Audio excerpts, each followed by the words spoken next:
Hello everyone, it's David from Automotive Press. As you know, today's modern cars have evolved and changed so much, and there are many things that you may not be aware of.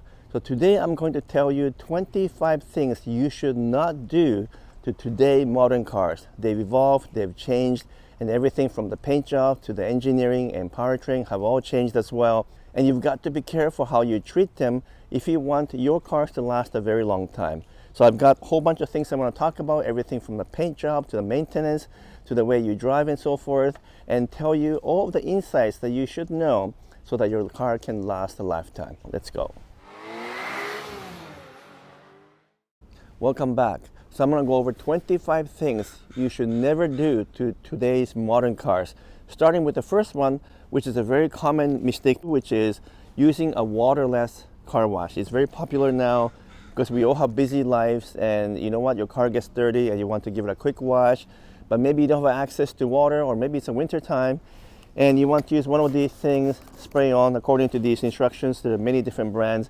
You spray on, you're supposed to just wipe it and your car is clean. Well, the problem with that is that most of the issue with the paint job when it comes to car washing is to do with abrasion. So you don't want contaminants, sand, even maybe small rocks or stone to be sitting on top of the paint, and then you use a little bit of this waterless car wash, and then when you wipe it, all those grit and sand will basically scratch the paint. Which is why the first thing you should do before you wash any car is to get plenty of water and then spray from top to bottom and rinse off all those contaminants and quickly get the sand and the grits out, and then you can start to wash. So if you actually use a water first, then you can actually use the waterless car wash, but that doesn't make any sense, right? So my advice is not to use this to wash the entire car. You're going to end up scratching the paint. It's one of the worst things you can do, in fact. But you can use it for spot washing. Maybe you have a bird poo, or in this case, I've got a whole bunch of tree saps and seeds are on here. So I could do a spot cleaning, and you want to apply a lot of it so that it's almost like you've just added a bunch of water, and just wipe gently. And then that's okay to do that because you won't scratch the paint. But you don't want to do that for the entire car unless you're willing to use like 5 bottles of this and just apply crazy amount of fluid. Then you're probably okay. So that's my first thing that you shouldn't do to your car. The second thing you should not do to today's modern car, partly because the paint job is thinner these days. It's as thin as 80 to 100 microns. That's the thickness of the paint, compared to, let's say, 10 years ago, they were 120 to 150 microns.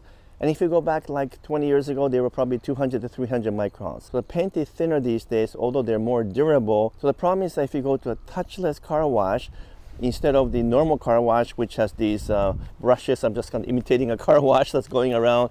Of course, you don't want to do that type because usually it's not even this kind of soft cloth, but almost like a plastic bristles, and they rub against the car, and it's really bad. So obviously don't take it to a normal car wash, but even the touchless car wash, they use basically water pressure to clean it, and the water pressure is so strong that it actually can damage and wear out the paint. Maybe it wasn't a problem 10 years ago when the paint was thicker and the clear coat was thicker, but in today's modern car with only 80 to 100 microns of paint thickness, I would not even take it to touchless car wash. The pressure that they apply is just way too strong, and it will definitely potentially wear out the top layer of the paint. It might not scratch the paint, but the clear coat will eventually get worn out from multiple touchless car wash. So avoid that. Always best to use a whole bunch of water from your hose and try to wash it by hand. If it's wintertime, you're gonna have to find some indoor car wash place to do that by hand. And if you can apply a good ceramic coating during summertime, then you don't have to wash the car as often. Even if you have to take a bucket of water and just dump it on the car and let the grit and the sand kind of run off, still better than trying to take this thing to the touchless car wash. So that's my second advice. The third one is an easy one. It's an obvious one. You really should know about this one. And that is not to wear brand new or near new jeans, especially dark ones, onto a car. If it's a black leather seat and your jean has been washed multiple times, it's probably not an issue. But if this is a white leather or light caramel color or light gray and you're wearing jeans, you're going to rub off that blue all over here and maybe onto here, and you'll never get them off. You'll have to use a special chemical to get them out, which is not good for your leather, or even if it's synthetic leather, they tend to rub off. So be careful with that. Even if you're not wearing jeans, maybe your kids or your friends might be wearing it, and then jump in. And I've seen so many used cars that have this permanent blue ink over here, and they really reduce the resale value as well. So keep that in mind. By the way, I'm wearing these gloves because I'm kind of in maintenance and repair mode right now. But the fourth one is an interesting one, and this only applies to newer models because more and more modern cars have aluminum panels. Usually the hood is aluminum, usually the front fender is aluminum, and sometimes the doors are aluminum as well, depending on the type of car you buy. The problem is that a lot of people do this. They lean against here to talk to people. Some kids might even sit on this hood. You might place something on top of the hood because you're temporarily trying to move, let's say, some stuff you bought from a grocery store. These aluminum panels are soft. They're more malleable than steel panels. And in this particular case, it takes a bit of effort for me to press that. But there are many cars with a very thin aluminum hood that I can literally press and bend it with the finger. So if you're not careful and it's got some creases and you put stuff on top of it, you're going to bend those panels. And possibly not just the hood, but on some cars, the outer skins are aluminum on the doors. And if you're just, moving some stuff and you happen to bang onto the aluminum panel, you're going to also bend them as well. So keep that in mind. The modern cars with aluminum are very different from steel panels, and you have to treat them with a little bit more care. The fifth point is an important one, and it deserves its own video. And in fact, I talked about it quite a bit in the past, but it's to do with a maintenance schedule. As you know, if you look up the owner's manual in your car, it has suggested, recommended intervals from everything from oil change to spark plugs and so forth. And most people just follow that. And obviously, there's nothing wrong with following the suggested method from the OEM or manufacturers because that's what they recommend. But the honest truth is that for most people who tend to drive the vehicle in heavy traffic in busy cities or you want to keep the car for a very long time, you want to maximize the durability of a car. In that case, I will actually have the recommended intervals and follow that instead. That's the kind of simple rule of thumb. I know that it means you have to spend twice as much money to maintain the car, but if you're going to keep it for 10 years, 20 years, or even maybe 30 years, 250,000 miles or more and so forth, you need to do that in order to do more than what the manufacturer is telling you, because what they're asking you to do is just the bare minimum. And I've done a separate video about the oil change and how often to change the oil and so forth. So take a look at that, because in that video I explain everything in more details. But for now, just keep in mind, simple rule of thumb is take the recommendation, cut it in half, and if you do that, your car will last twice as long. The sixth one is also an important one, and that is to do with a braking period. I plan to do a whole separate video on this, but for now what you need to know is not to drive too harshly or too excessively during the first 1,000 miles or 1,600 kilometers. Just take it easy on the car itself, and then maybe even let it idle for a bit when you're turning off the engine. Even if it doesn't have a turbocharged system, that's okay.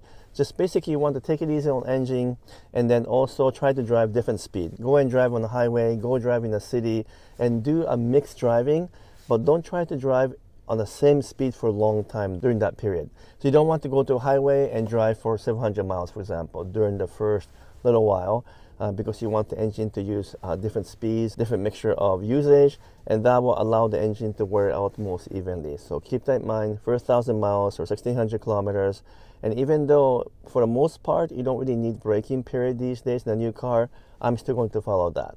The seventh point is also a very important one. It's the one that gets neglected over time because people forget about it, and that is to do with the tire pressure. Now, if you have some of the more modern cars, they have a built-in tire pressure gauge, and you'll get a PSI shown on the dash. So if it's too low, you'll give you a warning, but many of us don't have that. But either way, make sure that the tire pressure is 1 or 2 PSI higher than what's recommended in here. And the reason why is that because over time, if you don't check the tire pressure for a couple of months, you'll lose a bit of tire pressure, and then you'll settle down to exactly the same as what's on the door. Sometimes it's on the door, sometimes you have to look it up in the owner's manual, but make sure that you don't fall below the recommended tire pressure, because then you're going to wear out the tires immaturely, and it's going to wear out in a kind of strange way. So just to summarize, make sure that the tire pressures are 1 to 2 PSI higher than what's on your door panel.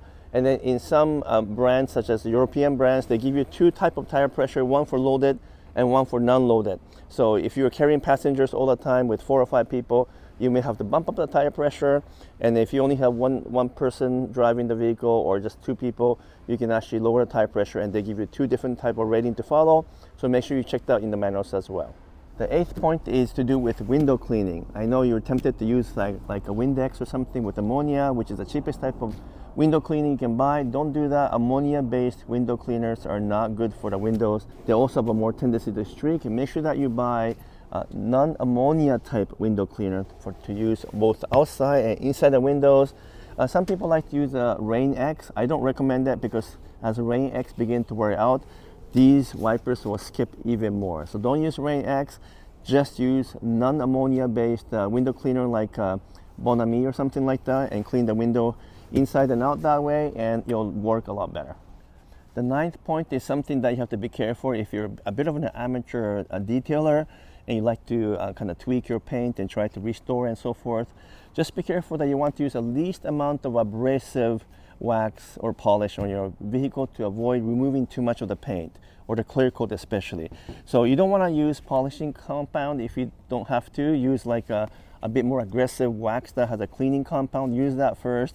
And if you really cannot take it off, then you can move down to polishing compound, which is a lot stronger. But this will remove some of the clear coat. But do not use rubbing compound. That thing is so abrasive. You're literally taking a sandpaper and scratching the paint, and it will actually scratch the surface of the clear coat as well. So don't use rubber compound unless you know what you're doing. Try to be careful using polishing compound.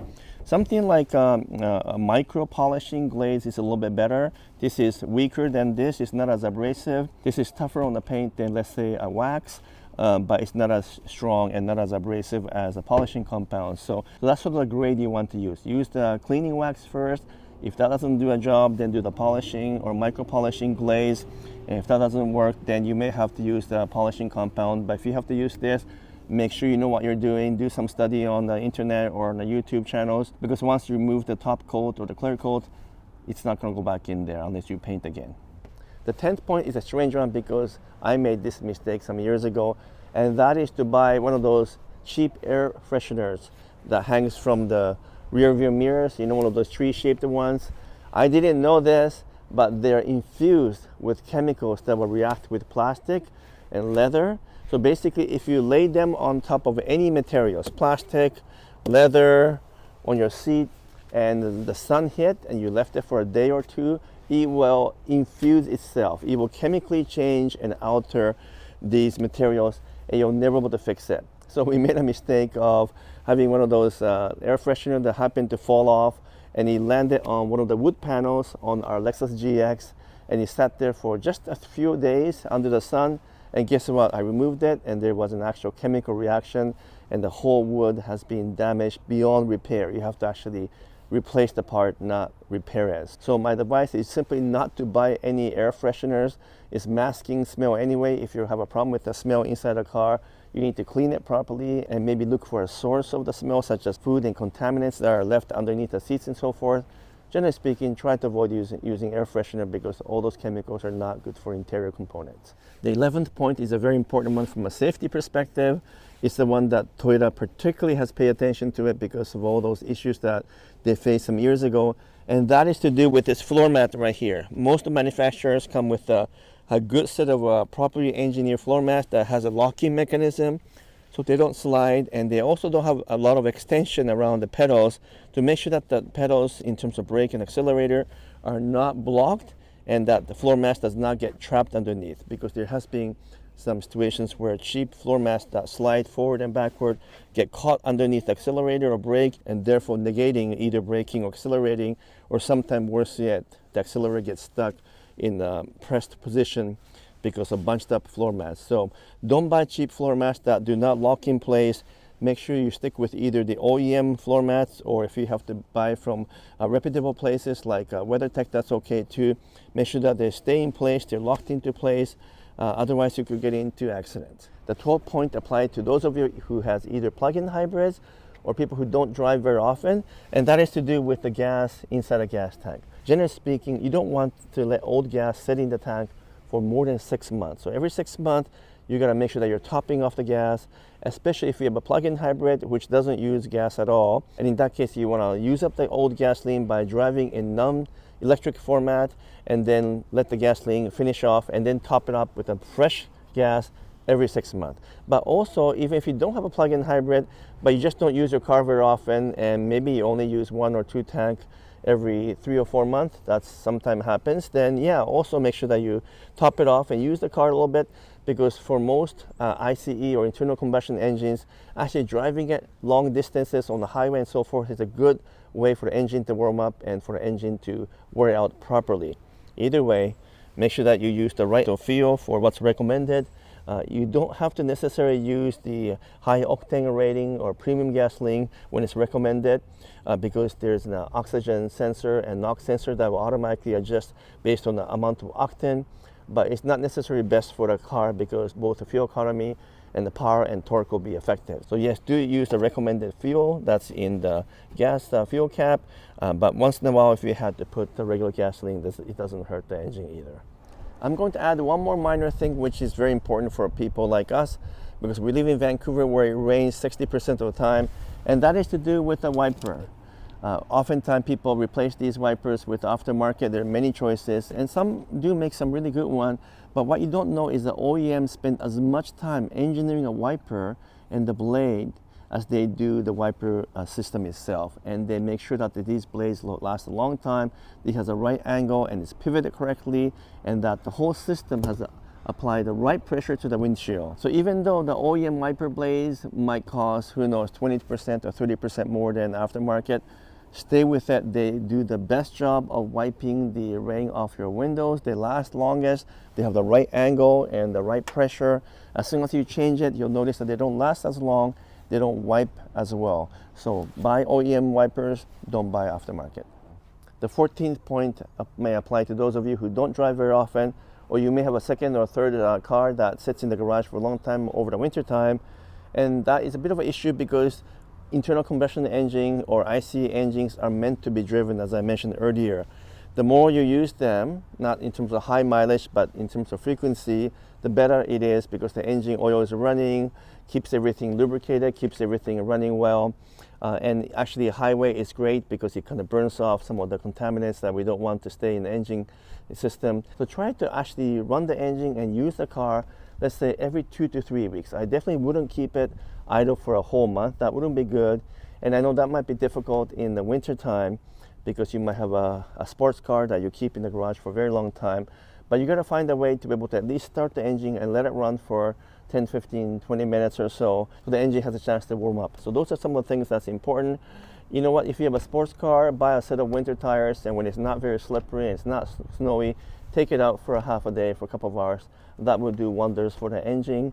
And of course, it's going to be different for electric cars, but even for EVs, you want to keep everything running well and not allow things to rust and not allow things to seize up. So every few weeks or so, you still need to take it out. The 15th point is something that we talk about it for many, many years, and it's especially true for turbocharged engine, not so much for non-turbo. But when you're coming back from your drive, then let it just idle for a few seconds before you shut the engine down. Now, if it's not so critical, if your drive was reasonably mundane, but if you had some hard driving because you were going up the mountain or climbing up or even towing, you definitely want to come back and just let it cool down for maybe 30 seconds, ideally 1 minute if you had a hard driving. And that will allow the lubrication and so forth all to just settle down and lower the temperature before you shut down the engine. Now, don't forget, modern turbochargers have a system that allows lubrication to continue to run when you shut the engine off. So it's not like from 30 years ago, when you shut the engine off, the turbocharger shuts down and it cakes the oil. That doesn't happen anymore, but still, you want to take it easy and give the engine as much chance as possible to have a long, long life. Again, for non-turbocharger engine, it's not as a big deal, but still, if you're driving really hard, or especially if it's a cold winter or something, you want to let the engine just settle down for 20-30 seconds and then shut it off.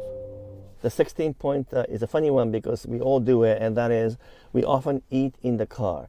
Or your kids might be eating in the car. But the problem is that we drop things and all the foods and stuff goes between the seats or underneath the seats, and they sit there for weeks and maybe a month, because most of us don't vacuum underneath the seats.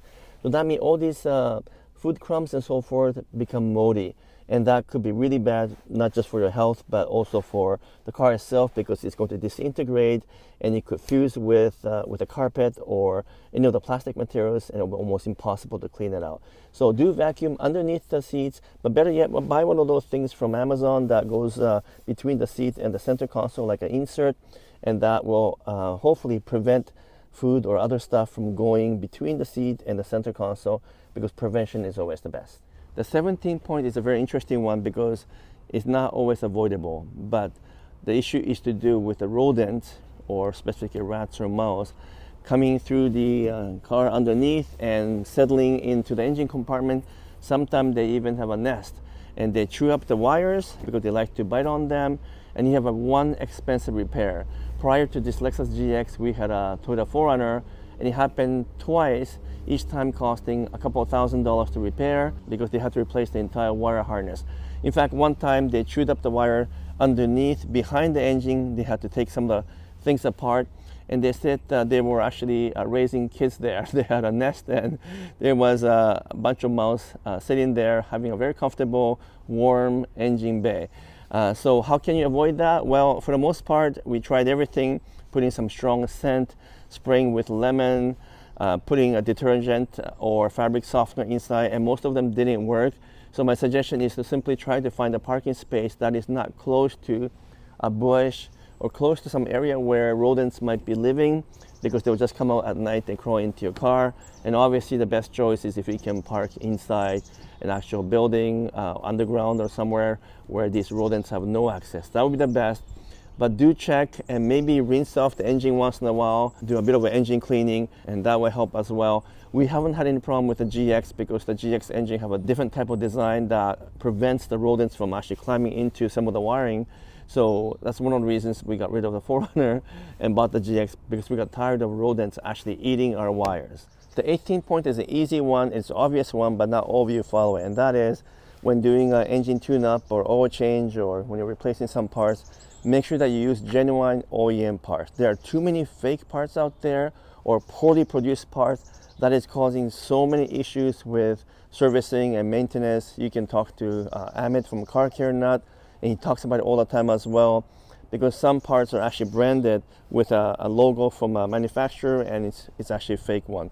So those are things you have to be careful. I know it's very expensive or more expensive to go to a dealership to get your vehicle service, but that's the only place that you can almost guarantee you'll have genuine OEM parts. So you guys know that I recently purchased a 2004 Lexus SC430, and I chose to do all the work at a North Shore Jim Patterson Lexus dealership because I know they'll do the proper job and the parts will be true OEM parts, and they always last longer. So you pay a little bit more now, but it's going to be a good investment because your car will last longer as well. By the way, I want to add one more thing if you're going to keep the car in the storage for a while, and that is to do with the batteries. These batteries are not meant to be sitting still and not be charged for a very long time.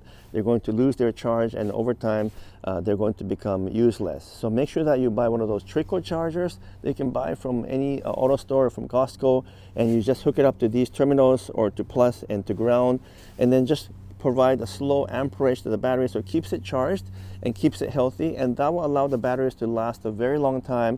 Otherwise, your battery might only last 1 or 2 years. You can wreck it almost over one season, versus if you keep it charged and fully charged, it could last many years to come. The 20th point is to do with the paint job. How do you maintain a good paint job?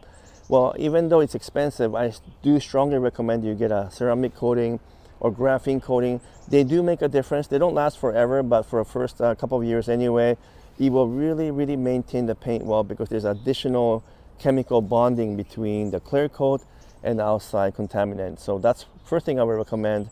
But regardless of that, try to avoid parking in places where you're going to get hit by tree saps or bird poos. So if you park right underneath a tree, or you park near the ocean park or something where birds are flying, well, you're going to get hit, as you know. And the bird poo is the worst thing you can do to paint because it etches into paint. If you leave it for a couple of days and the sun hits and dries up, it's actually a permanent damage to your paint. You won't be able to fix it or get it out. So if you notice a bird poo, wash it right away with a mild soap and apply a little bit of wax right afterward. And the same thing goes with the tree saps in the spring and summertime. In front of my house, we have all this tree, actually maple tree to be specific, that produce sticky stuff. and once again, they're really bad for paint. So be careful where you park outside. If you can avoid parking places where contaminants can fall into the paint, that's best. But otherwise, make sure that you wax your car frequently, and better yet, get a ceramic or graphene coating. My 21st point is the same note as my previous one. If you also happen to park your car in the fall where all the leaves fall onto the car, don't leave the leaves sitting on your paint. They also etch and they will also damage the paint. They're not acidic or anything like that, but an actual degradation produces kind of sticky stuff that will get on the paint. It's very hard to get it off.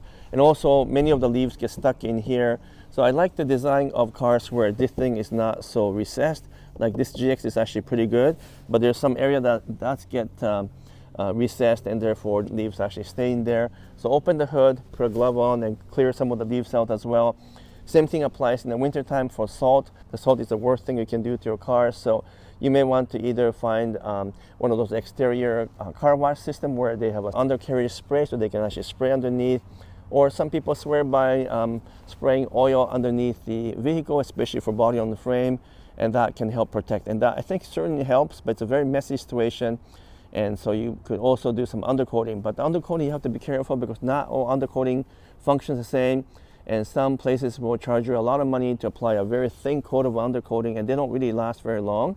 So it's something that requires a little bit more explanation, so I'll cover that in the future videos. But generally speaking, don't let salt or other contaminants set onto the car paint or underneath. Try to spray as much as you can so that they don't damage your paint and they don't damage your components.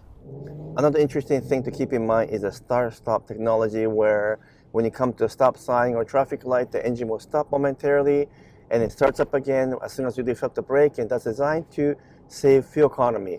And with today's modern technology, the starter and all the systems that's designed to turn the engine on and off are robust and designed to last for many, many years.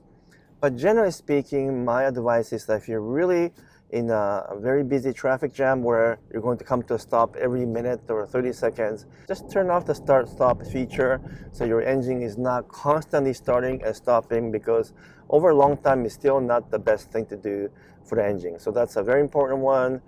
Generally speaking, I don't even like that feature, so even though I might be using 3 or 4% more fuel, by turning that off, I always turn that feature off because I just want the engine to continue to run, keep it running, keep it warmed up, and it's probably better that way for long term. Did you guys know one of the most important components in the car that determines the ride quality and quietness and the handling are the tires? If you have a poor tires or worn out tires, that can dramatically change the feel of the vehicle on the road, including the handling and the ride. So make sure that you keep an eye on the tires and see where it's worn out or not. Make sure you check the tire pressure, as I mentioned to you earlier. Keep it properly inflated. But don't let the tire wear out too much. I know a lot of people want to try to run the tire until there's almost nothing left, right down to the bare bones. But the problem is that in the fall and the winter time, when there's a little bit of snow and so forth, a worn out tire or near worn out tires are basically useless. It's going to be like being on the ice rink, and they're going to slide over the place. It's not safe. So I always say that instead of waiting until it's totally worn out, maybe at 75 or 85% mark, just replace the tires. It's a small investment to pay for safety and also to improve the handling and ride over a long time. You'll be shocked how good new tires are when you replace them and you drive them and you realize, why didn't I do this earlier? I know it's a fair amount of money, but don't wait until tires are totally worn out. The next point is to do with some sound that you might hear. You might hear sounds from the braking, from the transmission, from the engine when you're driving and you hear them outside. Obviously it's annoying to hear that, but more importantly, they could be a signal that something is wrong with your powertrain, with your chassis, with your tires, with your wheels and so forth. So as soon as you hear some weird sound, maybe get someone who's a little bit familiar with cars to come in and hear it. Maybe they sit outside and you run the car beside them and they can hear the sound. Or if you can take it to your friendly neighbor mechanic or to your local dealership. But don't wait too long, because the longer you wait, sometimes they turn out to be a bad thing, especially for things like brakes and suspension. If you leave it too long, then it can actually damage the components.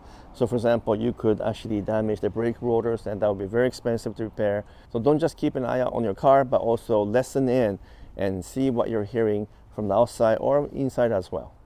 And the last point, the 25th point, is to do with enhanced performance. Some of you guys might want to maybe change the chip of the engine so that it provides better performance. Some of you guys want to upgrade the tires and the wheels and so forth, and that's all okay. But just do a research, because some of these things can put extra burden on your vehicle and also can dramatically affect your handling and fuel efficiency. For example, many truck owners and SUV owners like to put up bigger tires and wheels, especially the heavy-duty KO2s, and they look cool and they're really good on off-road, but they definitely use up more fuel, as much as 20 to 30%. So if you're not careful, you're going to end up with a really poor fuel efficient SUV or truck just because you upgraded the tires to a larger one. And that is especially critical if you don't go off-roading very often and you're just simply using more gas because you like the look and feel of the larger off-road wheels and tire set. Another example are people who like to change their chips in the computer management system so that you can get a little bit more power, sometimes a lot more power, and they also can change the shifting points for transmission, and therefore can either shift more aggressively or shift earlier or shift later to give you the additional acceleration as well. But all these things provide additional stress to the entire engine system, and so generally speaking, I recommend that you stay away from aftermarket performance enhancement features such as chips and other things, because they're going to simply provide more burden to your vehicle. Now, when the car is maybe 3 or 4 years old and it's out of the warranty, and maybe you want to fiddle with the car and maybe increase the horsepower or torque so that you feel like you can keep the car longer, that's okay. That's almost like a refresh, as I call it. And because it's out of the warranty, you can probably play with it a little bit and it wouldn't matter as much. But do keep in mind that you will void the warranty if you use aftermarket parts that could alter the engine performance, and they discover that there's a defect that is to do with the enhancement or modification you made. So keep that in mind. There are many good aftermarket tuners and chip manufacturers and so forth that can really radically change the behavior of a car. And if you do your homework, yeah, it could be a very rewarding change, and you might want to then keep the car longer and so forth. But anyhow, I wanted to focus on 25 things that you should be careful about when dealing with your new modern car, because there are so many things that have changed, and the paint is thinner, the engine requires more effort because it's turbocharged and so forth, and there are things you just have to be careful. Anyway, I hope you enjoyed this video where I recommend 25 things that you should not do, and if you can avoid those things and listen to these advice, I think your cars can last longer, give you more enjoyment, and it could also be safer as well. So keep those things in mind. There may be another 10 or 20 things I would love to recommend, but I kind of have to keep it very short. But if you do have certain things you want to be included in this list, please put in the comments below so we can all learn from each other in terms of what's the best thing to do to your car to keep it for a long time and to have it last a long time. If you enjoyed my video, please give me a thumbs up, and like I said, please make some comments, and if you haven't done so yet, would you kindly subscribe as well. Until next video, I'm signing off for now. Thank you so much.